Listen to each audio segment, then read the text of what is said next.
এবার ভাইরাল হয়েছে সাবেক প্রধানমন্ত্রী শেখ হাসিনার একটি ফোন কল।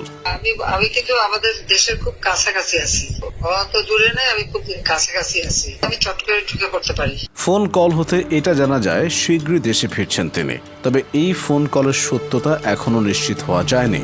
5ই আগস্ট পালিয়ে যান শেখ হাসিনা, আর তার নেতাকর্মীরা ছড়িয়ে ছিটিয়ে পড়ে দেশ এবং বিদেশের বিভিন্ন প্রান্তে।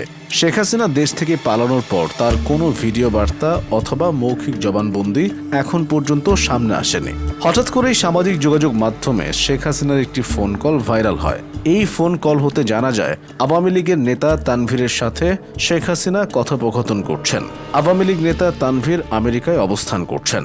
ফোন কলে প্রথমে তানভীর জানায় যে কেরানীগঞ্জের সকল নেতাকর্মীরা পুলিশের ভয়ে বিভিন্ন জায়গায় ছড়িয়ে ছিটিয়ে গেছে। তখন শেখ হাসিনা জানান, মিথ্যা মামলার কারণে নেতাকর্মীদের আজকের এই অবস্থা। সরকারের উপর দোষারোপ করে তিনি বলেন, সরকার বিভিন্ন নেতাকর্মীদের উপর মিথ্যা মার্ডার কেস দিচ্ছে। শেখ হাসিনা আরও বলেন, মার্ডার কেসে তার পরিবারের লোকজনকেও ফাঁসানো হয়েছে এবং এ ব্যাপারে তিনি জাতিসংঘে সবকিছু অবহিত করবেন। এই কলে তানভীর এটাও জানান, আমেরিকায় বসে তিনি কাজ করে যাচ্ছেন দল গোছানোর জন্য।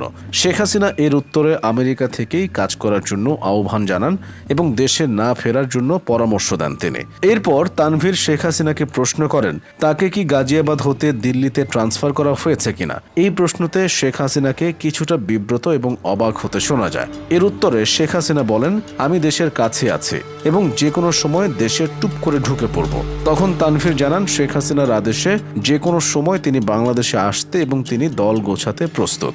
এই কথোপকথনে শেখ হাসিনাকে বলতে শোনা যায়, দেশের মানুষ এখন দারিদ্র্য সীমার নিচে বাস করছে, দেশে পর্যাপ্ত পরিমাণে খাবার নেই। এর আগে এই খবর প্রচারিত হয় যে রূপপুর পারমাণবিক কেন্দ্রতে শেখ হাসিনা এবং তার পরিবারের দুর্নীতি রয়েছে।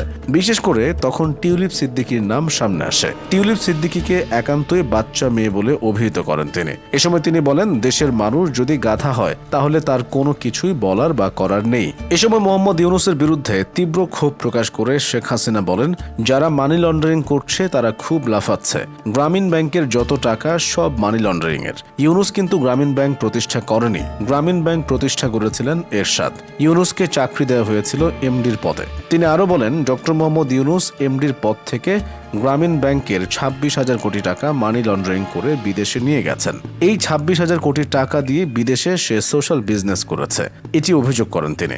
ডক্টর মোহাম্মদ ইউনূসকে সুদখোর গালি দিয়ে তিনি বলেন, অলিম্পিকে মশাল ধরার জন্য ডক্টর মোহাম্মদ ইউনূস মোটা অঙ্কের টাকা ডোনেশন দিয়েছেন।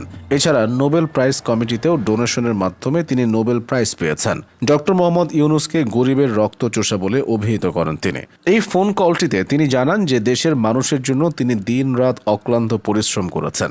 তিনি আরো বলেন, ডক্টর মোহাম্মদ ইউনূস দেশের সম্মান ধুলায় মিশিয়ে দিয়েছেন। শেখ হাসিনার সাম্প্রতিক ফোন কলটি নিয়ে খুব জোর আলোচনা চলছে সামাজিক যোগাযোগ মাধ্যমগুলোতে। তবে ঘটনা কতটা সত্য তা বোঝা যাবে এই কলের ব্যাপারে গোয়েন্দা বিভাগের তদন্ত প্রতিবেদন প্রকাশ হওয়ার পর।